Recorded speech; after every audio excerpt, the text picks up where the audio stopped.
I think about like work culture and work ethic Mm-hmm. and Asian American culture, and this goes more into what's going on with today, and I think like and you see it like America, there is especially our generation, right? The Mm-hmm. millennials and younger, we like this idea of we may not say it out loud, Mm-hmm. but well, some will, but some won't. But we like this idea of socialism, Mm-hmm. right? Yeah. There's aspects of socialism Right. where we want to implement more and more of. Right? We're not going to outright say, "Hey, we want socialism," Right. because some of us understands what socialism really is. Mm-hmm. But there are aspects of socialism that we like. I bring this up because I think about socialism Mm-hmm. and I think about work ethic. Mm-hmm. And this is just my opinion. You may think differently. Right. They have nothing in common. Mm-hmm. They have nothing because the concept of socialism is when the government takes over the means of production and gives everyone a set amount of money, hours to work, Mm-hmm. and food, whatever, Mm-hmm. provisions, and that's you. Mm-hmm. The other guy on the right who works really hard and the Mhm. other guy on the left who works not as hard, guess Mhm. what? Same outcome, Mm-hmm. right? Same outcome. Right.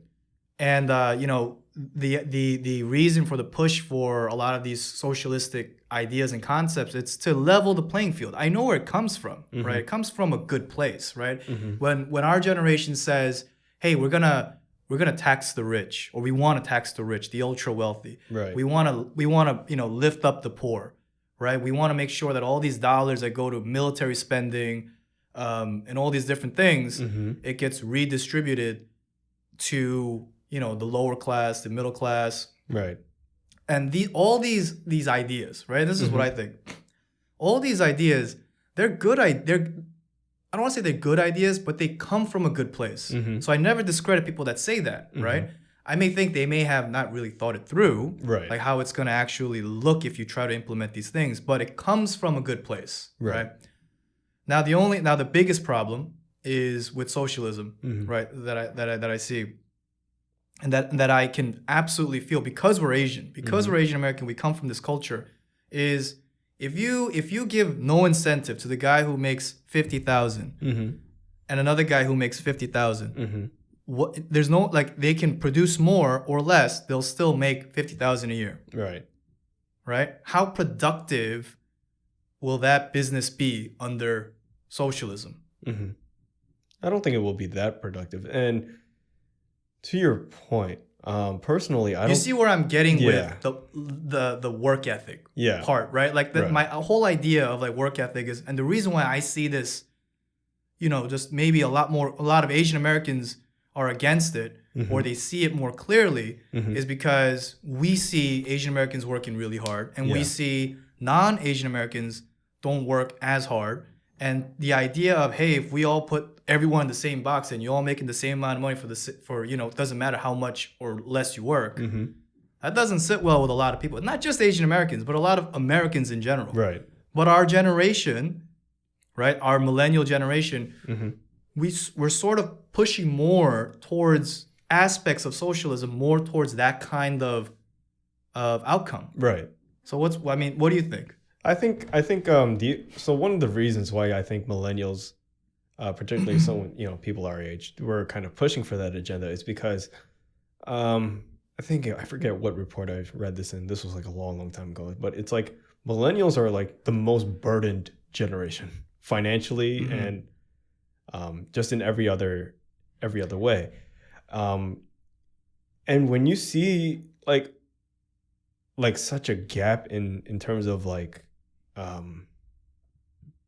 I guess quote unquote fairness. I'm blanking on a better word, to be honest. In terms equality. of equality, Yeah. wealth equality. inequality. Yeah, in terms of something like that, it's such a big disparity. Like, no matter what we do to try to catch up to it, it's just that far away.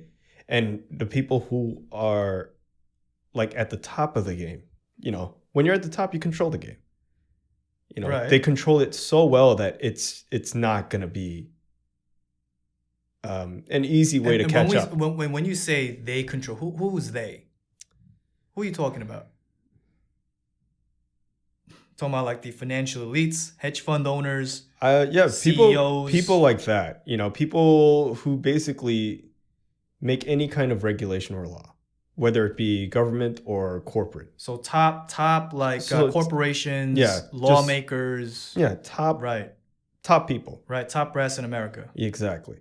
And I wouldn't say they're all at fault. Mm-hmm. For the most part, a lot of people just don't know what, they don't see that other side.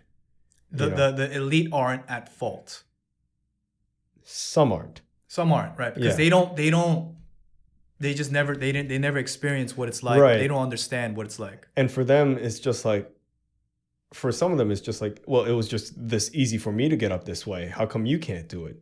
Right, like that pull up by your bootstraps mentality, sort of. Exactly. Like I built my wealth. Right. But then a lot of them aren't seeing like, you didn't have to go through as much as we did.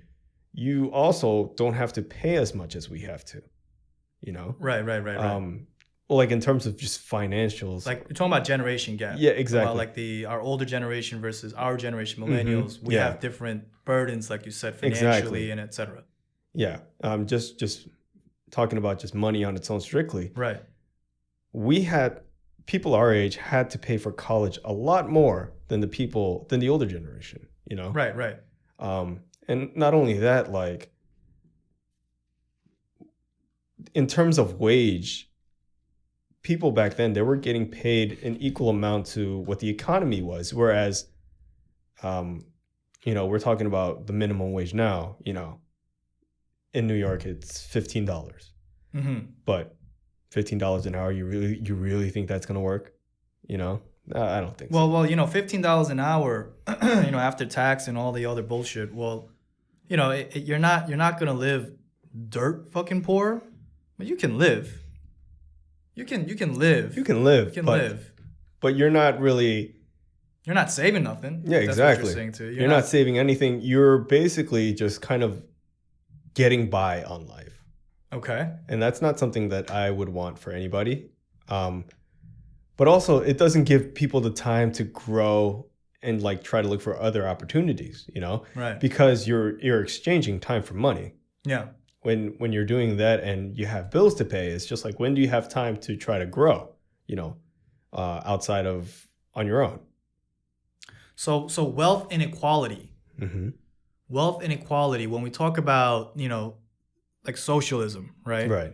And we talk about like the wealthy having a lot of the power, a lot of the wealth, and it's not getting redistributed, right? That's the chatter these days, right? Yeah. Right? Tax the wealthy, wealth tax, financial transaction tax, all these things that, like AOC and the progressive left, they want to implement. Right. And they want to implement it to their credit because they actually want to help people. Right. And that's a very noble thing, right? Nobody can say, I'm not going to doubt I'm not going to not just doubt, but I'm not going to say or just think that their ideas are suspicious and they're just out for power grabbing. Like maybe that's some of them, right? Yeah. But I want to give them the benefit of the doubt and say, hey, look, they're really trying to help people. That's why they want to push a lot of these more socialistic ideas to what we're doing, right? Especially the younger generation, people of color. All this sounds great.